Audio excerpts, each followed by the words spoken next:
Bom, pessoal, continuando. Aí na aula passada eu falei da fração própria, quando o numerador é menor do que o denominador, e falei da função imprópria, quando o numerador ele é maior do que o denominador.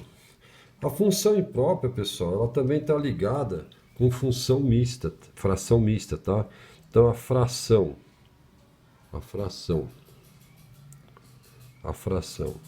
imprópria,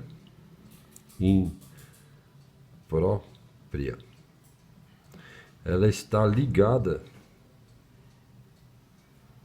à fração mista. Vou explicar tudo isso depois, uma por uma. Fração mista, ok? E vice-versa. A fração mista está ligada à fração imprópria. Tá bom? Vou estar falando isso daí na próxima aula, explicando direitinho como é que funciona, tá? Temos também fração aparente, tá ok? Fração aparente,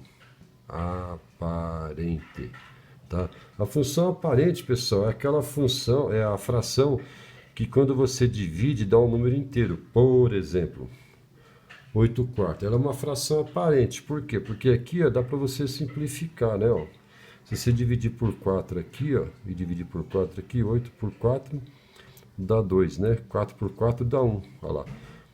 Aqui outro exemplo aqui também é da fração aparente, né? Vai dar um número inteiro. Quer ver um outro exemplo? Olha lá. 3 sobre 3, né? Ela também é uma fração aparente, porque ó, você simplifica ela, você dividir por 3 aqui, divide por 3 aqui, ó, vai dar 1 sobre 1. 1 sobre 1 é a mesma coisa que 1, né? Temos fração equivalente, ok? Fração equivalente, tá? Fração equivalente, pessoal, nós já comentamos algumas vezes, né? Aquela fração que dá para você ir simplificando ela. Agora, por exemplo, aqui, ó, 4 oitavos, né? É a mesma coisa que 2 quartos, que é a mesma coisa que 1 meio, né? Ela é representada de forma diferente, mas equivale 1 meio, né? Porque isso aqui, ó, eu posso simplificar, só. Se eu dividir por 2 em cima, dividir por 2 embaixo, ó, vai dar 2. Se eu dividir por 2 em cima, dividir por 2 embaixo, tá vendo? Aí aqui, ó, é a próxima fração que a gente chama, né? Irredutível. Aí a gente pode chamar de fração irredutível, aquela aqui, irredutível.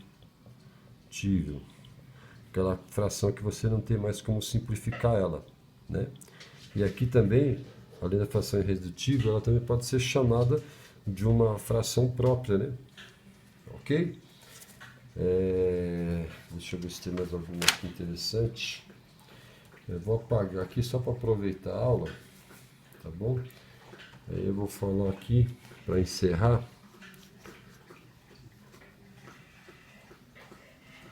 eu vou colocar uma outra fração que vocês têm que conhecer também, que a gente chama de fração geratriz, tá? Então tem uma outra fração que vocês precisam conhecer, que é a fração geratriz. Fração geratriz. Tá? A fração geratriz, pessoal, é aquela fração, né, que de saber quem gerou a dízima periódica. Dízima periódica, ok? Então um exemplo aqui, ó, por exemplo, ó, vamos pegar uma aqui. Quem que gerou a dízima periódica 3333? Quem gerou ela, né, toda a dízima periódica que foi gerada, ela foi gerada através da fração geratriz, né? Nesse caso aqui, ó, seria 3 nono, que eu vou explicar, tá bom? Simples, divide por 3 em cima, divide por 3 embaixo, ó, vai dar 1 terço, né? 1 dividido por 3, ó.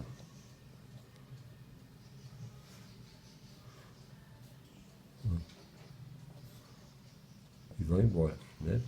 Então são as frações principais aí que vocês têm, né, obrigação de saber. Aí agora eu vou explicar cada uma delas, né?